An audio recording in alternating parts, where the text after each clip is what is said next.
taliyaha guud ee ciidanka booliska Somaliland ayaa sheegay in dawladda Ingiriiska ay Somaliland ku garab istaagi doonto dhismo jaamacadeed taas oo loo dhisi doono booliska Somaliland laguna bari doono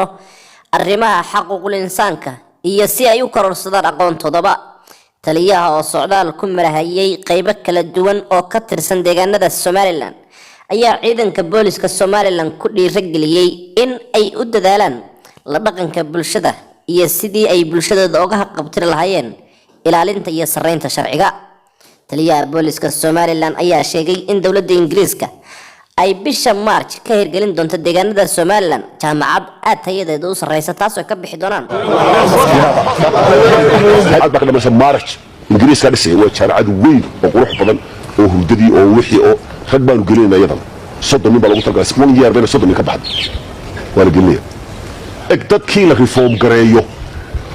gaadiidkii la reform gareeyo isgaarsiintii la reform gareeyo dadku wax xigsadaan waynu wadnaa midda kale inaynu بريمير سمينو وقفوا وحكسبوا وقفوا يصير هالكاجا قفنا إلهي مو يعود سكالين قفوا الفجر يسيبوا عليه بالدلالو إلهي لا ترسعت يا بدك القفوا يهمد لي ورا فكرتها دليراتي همدنا يرتام تليها بوليسك Somaliland ayaa sidoo kale ku nuuxnuuxsaday in ciidanka booliska Somaliland loo furi doono tababar qaadan doona ilaa 5 bilood iyo muddo sanadaba kaas oo lagu bari doono xuquuqul insaanka iyo qaabka la tacaalida shacabka isagoo sheegay in loo baahan yahay askartu in ay ku faraadaygaan nidaamka sharciga ah balse ay ilaaliyaan xuquuqda insaaniyadda ee dunida dhan ay wada ilaaliso taas oo loo baahan yahay muwaadinka in la mariyo sharciga balse aan lagu xadgudbin xuquuqaadkiisa gaarka ah isagoo sheegay in loo baahan yahay in sharcigu mar walba noqdo mid ka adag ee lagu kala dambeeyo oo iyaguna dadka ka dambeeya oo dadka la saaxiiba oo dadku ka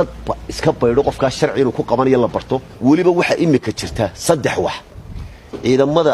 istiraatiiji balaan waxa 5 sanadood aan qoray imika waan wadnaa oo doonana marka dambe inuu madaxweynuhu ka soo qayb galo waxa kamid ah in ciidanka booliska oo dhan 20 cisho qololba gobolkeeda wax la yiraahdo human rights training wax la yiraahdo oo sida bal dadka loola dhaqmo booliska loola dhaqmo lagu barayo boolisku waa saaxiibka dadweynaha boolisku waa adeegaha dadweynaha Soomaha ya taawta joogayna ilaahay baa yaqaan aniga qorshahaygu waxa weeyaan inaan cadaalad sameeyo intii aan karo aniga qorshahayga koobaad ee balaankayga koobaad waxa weeyaan intii aan karo inaan cadaalad sameeyo waxa isla bal ciidanka boolisku ha arko meel la higsanaya inay jirto oo rag ku tartamo adeega marka anigu waxaan idin sameeyaa maadaama aan isla cadaalad sameeyo ilaahay baa cadaalad sameeyo maadaama aan isleey boolisku reform hay isbedelo oo macaan madaxweynaha sloogni boolisku inuu isbedelo oo boolis sharaf leh oo dadku ka dambeeyo oo iyaguna dadka ka dambeeya oo dadka la saaxiiba oo dadku ka iska baydo qofka sharciga ku qabanayo la barto waliba waxa imika jirta saddex wax ciidamada